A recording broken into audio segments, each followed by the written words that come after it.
Narayanam namaskritya naram chaiva narottamam daivim saraswatim vyasam tato jayamudirayet. I bow before the sage Vedavyasa, by whose grace today we are able to discuss and dwell upon this ocean of knowledge. We had been discussing a very interesting story about the Panchajanya. Just giving a brief summary of what has already happened.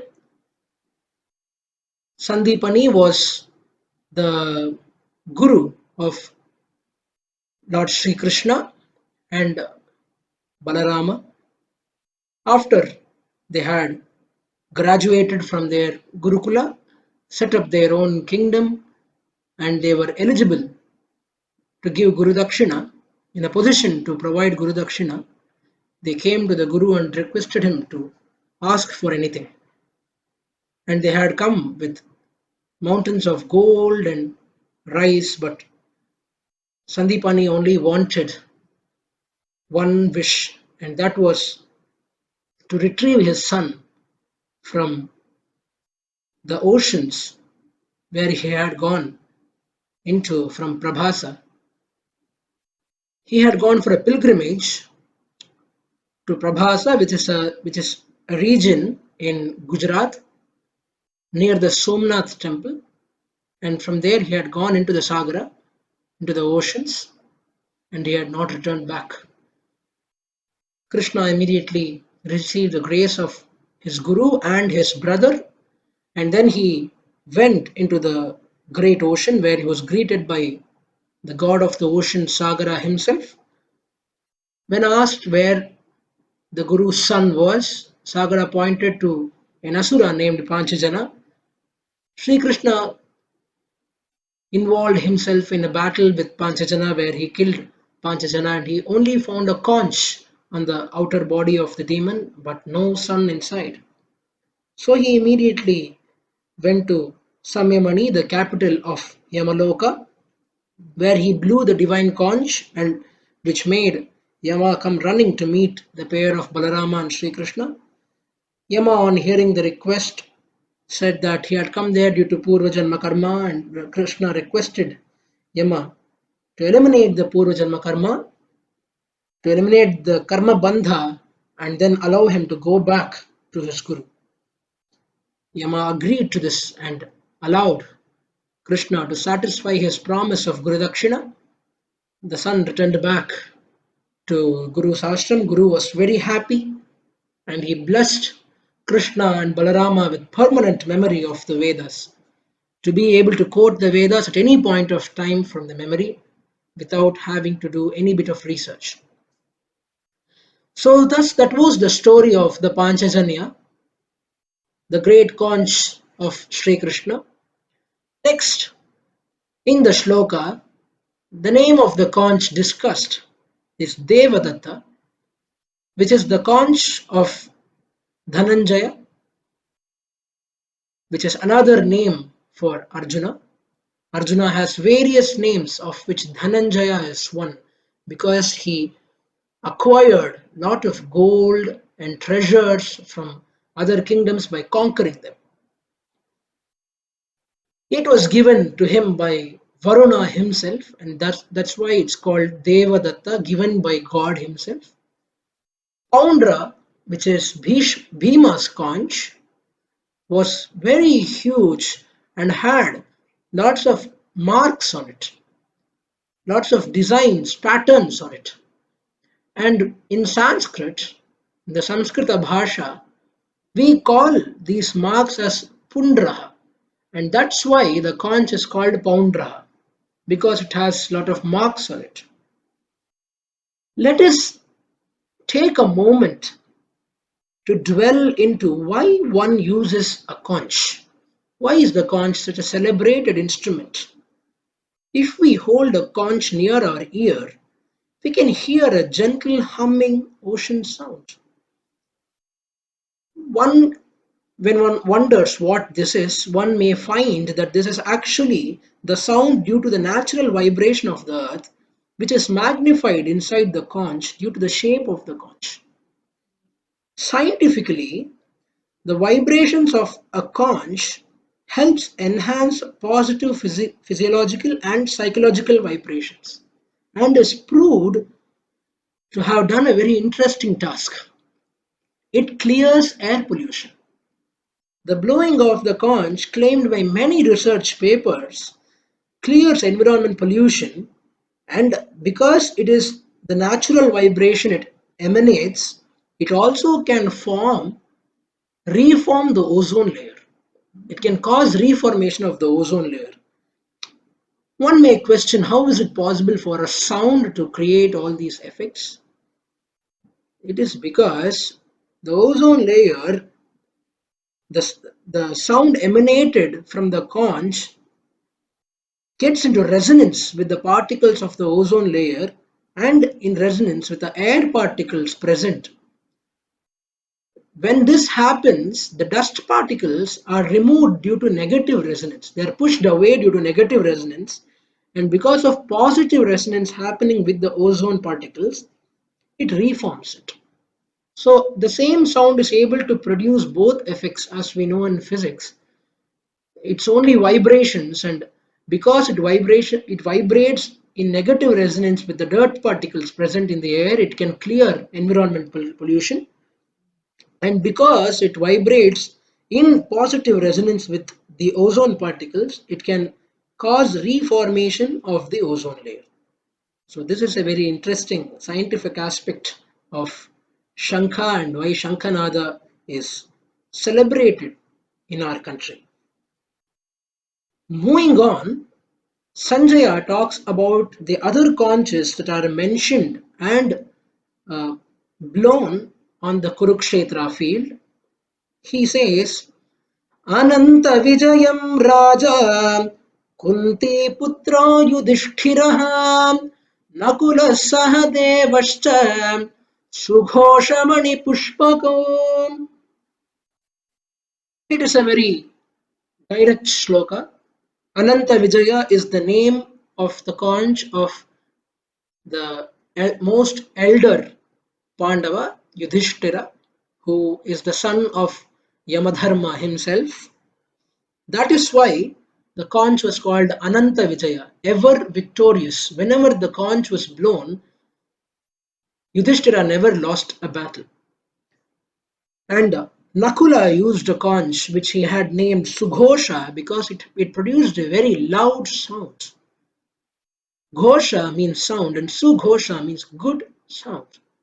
Good sound can mean melody, can mean very pleasing to the ear, a very positive sound that it produced. So it was called Sughosha.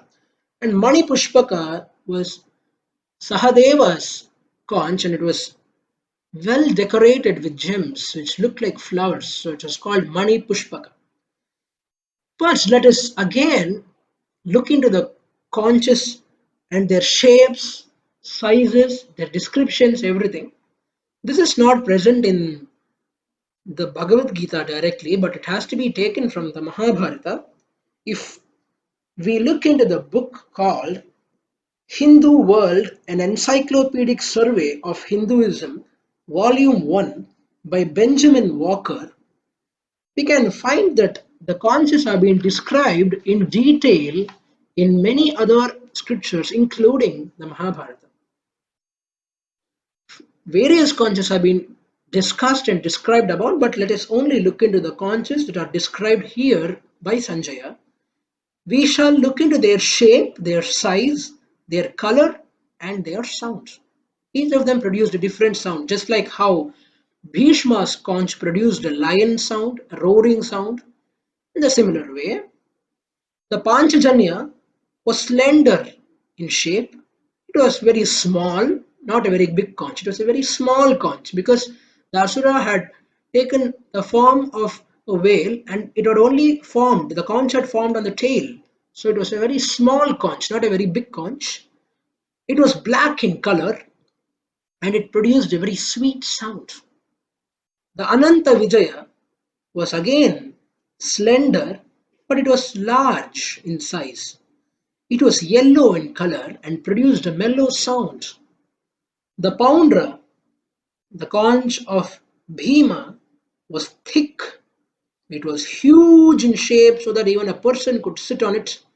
It was brown in color, and the sound it produced was very booming, like echoing out of speakers. That way, it boomed out the poundra. The Devadatta, the conch of Dhananjaya, was slender. It was of medium size.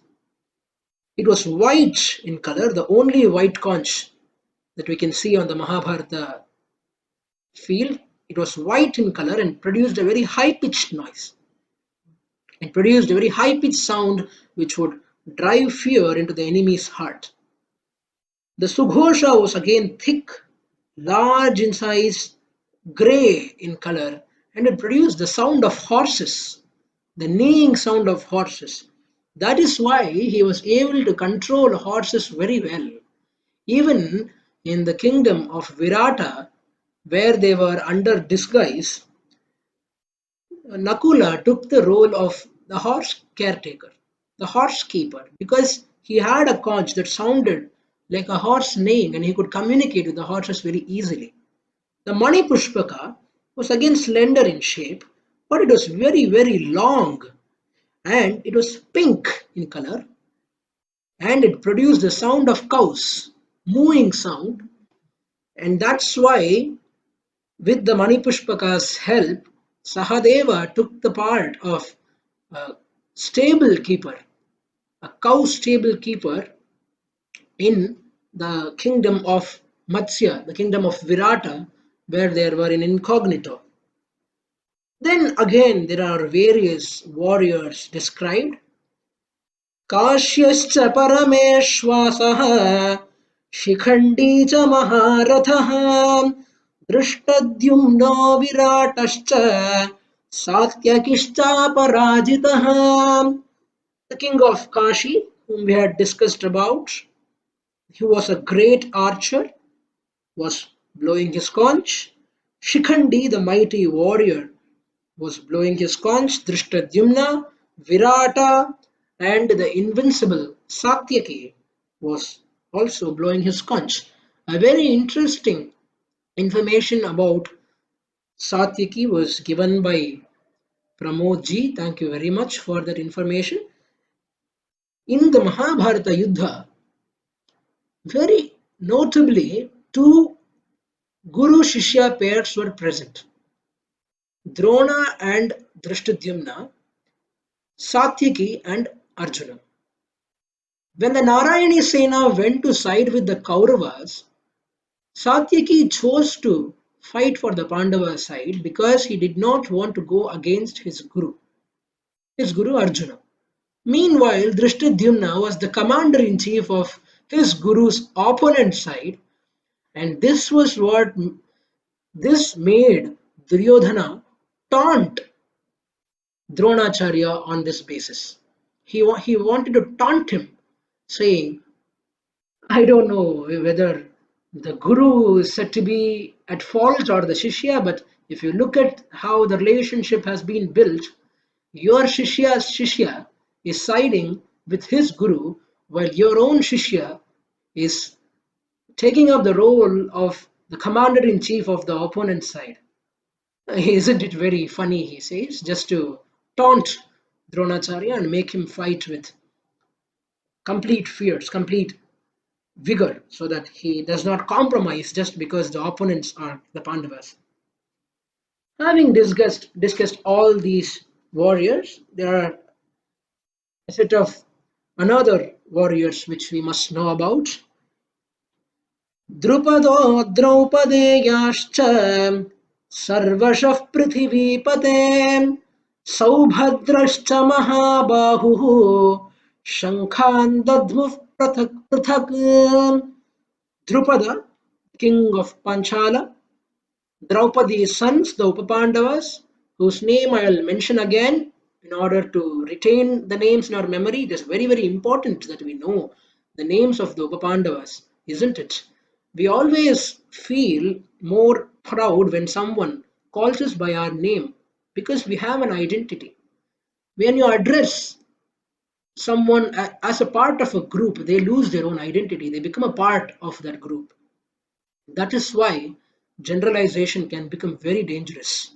Generalizing everyone into one group can cause identity crisis, lack of identity, and that is very dangerous because it does not only cause the identity of the person to get lost, it also causes sadness for the person because he has not been recognized.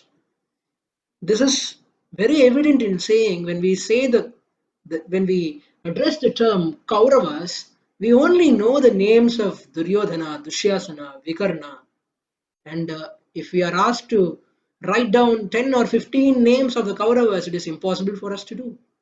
We don't give that much attention to the 100 Kauravas. While the Pandavas we know by name because they're only 5 in number. So I think it will not be very hard for us to remember the 5 Upapandavas also. Prativindhya, the son of Yudhishthira, Sutasoma, the son of Bhima, Shrutakarma, the son of Arjuna, Satanika, the son of Nakula, and Shrutasena, the son of Sahadeva. Also was present the valiant son of Subhadra.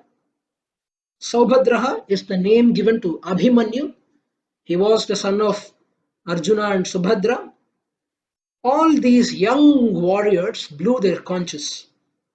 So we must know why these specific people's conch blowing is described, because if we look up at these people, we can easily identify the 7 Akshayani Sena which constitutes the Pandava army. All the significant people have been described at the top. No warrior has been left unnamed in the Bhagavad Gita. First of all, we have talked about Satyaki. He produced one Akshauhini Sena, the Vrishni Sena.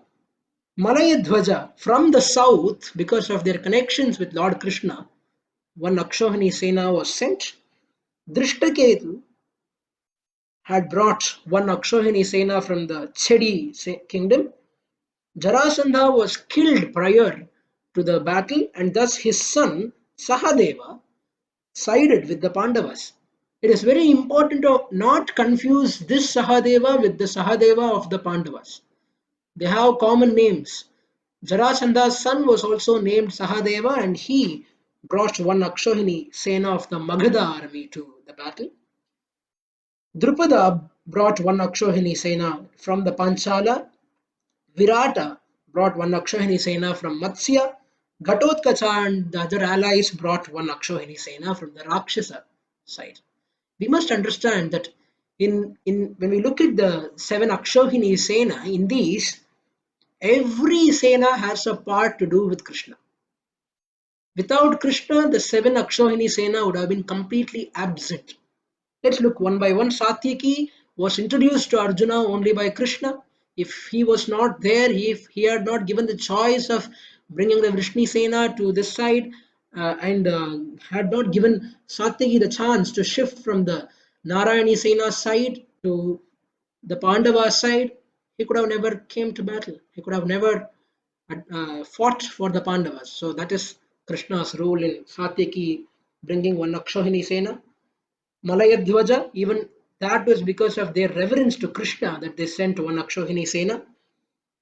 Drishtaketu brought one Akshauhini Sena from the Chedi army only because Krishna prior to this had slain his father Shishupala.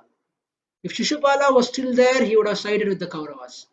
But during the Rajasuya Yajna, Krishna ensures that Shishupala is no more alive, thus ensuring one Akshauhini Sena to the Pandava side. Then, before the battle, he takes Bhima and Arjuna to Magadha, makes Bhima battle with Jarasandha, kills Jarasandha, and then ensures one Akshauhini Sena to the Pandava side. He is the person who tells that Swayamvara for Draupadi is happening. With this knowledge, the Pandavas go and win over the hand of Draupadi and thus ensure one Akshauhini Sena from the Panchala side.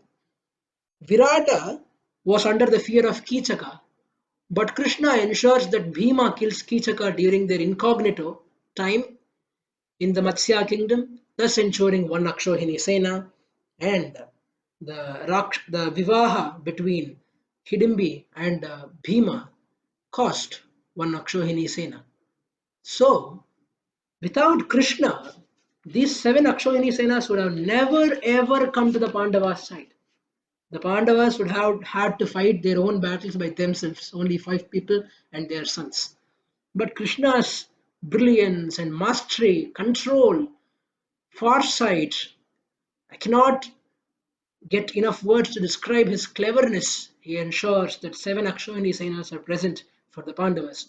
Meanwhile, if we look at the Kaurava Sena, it is all prior alliances, like what we call Vamsha Paramparya. All these people have been siding with Kauravas Kuru Vamsha from a long time, and they continue to fight for the Kauravas. Bhagadatta, which was the Prag Jyotisha kingdom, brought one Akshohini. Shalya from the Madra kingdom brought one Akshohini. Karna from the Anga kingdom brought one Akshohini.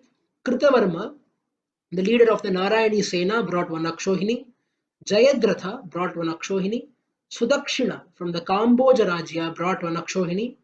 Bahlika, the person we had discussed about Somadatta and his son Saumadatti, Bhurshravas, he had brought one Akshohini. It is very important to recall who Bahalika was. He was Shantanu's brother, and that's why one Akshohini fought with the Kauravas. Kalinga Rajya brought one Akshohini for the Kaurava side. Shakuni from the Gandhara Rajya brought one Akshohini. Susharma from the Trigarta side brought one Akshohini. And Hastinapura Sena itself had one Akshohini. Totally, that was 11 Akshohinis present for the Kaurava side. So this is very interesting to know, because without the participation of Krishna, the Pandavas would have been completely helpless. The Kauravas had their own allies, but the Pandavas needed Krishna. Krishna delivered when he was most needed, and that's what Paramatman does, isn't it? He helps us when we most need him. He ensured with his mastery, with his control, that the Pandavas would not be fighting barehanded. We have been talking about Akshohini, Akshohini. What is one Akshohini? One Akshohini is 21,870 chariots, 21,870 elephants, 65,610 horses, 1,09,350 foot soldiers. This is totally what one Akshohini means. Likewise, 7 Akshohinis were there for the Pandavas and 11 was there for the Kauravas.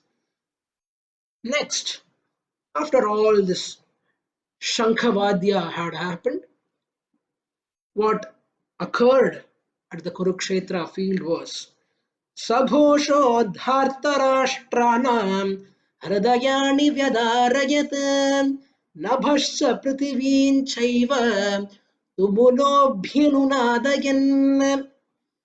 First, when Bhishma Pitamaha blew his conch, fear had crept up in the armies of the Pandavas, the army, the Sena, the kings, everyone. And confidence had increased in the Kaurava army.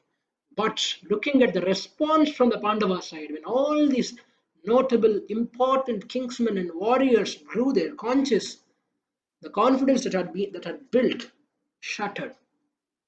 The fear built in the hearts of the Pandava army also shattered. It is described that the sounds shot through earth, reached heavens, and all the 10 directions. Yes, there are 10 directions. It is very interesting to see how developed our science system was back in the day, where today we still deal with the extend the y-axis, saying there are 8 directions: east, west, north, south, southeast, southwest, northeast, northwest. But also we forget about the z-axis, the adaha and the upari, the top and the bottom. That accounts for the 10 directions: 8 on the earth, 1 up and 1 down. So our philosophers, saints, rishis, everyone was advanced enough to understand that there were not 8 directions but 10, taking into account the Z axis even during the Dwapara Yuga. Isn't it very fascinating about how our Indian science has evolved through the years? That we were technologically sound enough to consider the X, the Y, and the Z axis back in the day, millions of years ago. Proceeding from now on, the Shankha blowing ceremony is over. The introductions to the warriors are over. After this, the real meaning of Arjuna Vishada is going to take its importance, take its precedence, and we are going to look at why Arjuna was sad in the upcoming sessions. I request the viewers to keep following the videos in order to know what Arjuna's grief was and how Krishna helps him overcome the grief. Finally, very notably, today being the 19th of April, it has been 45 years since India has ventured into the science of space. India ISRO launched Aryabhatta in 1975 on 19th April. From that time that Aryabhatta was launched to today, where the ISR was planning Chandrayaan 3 and the Gaganyaan in 2021, Indian space science has come a long, long way in development, education, knowledge, and efficiency along with perfection.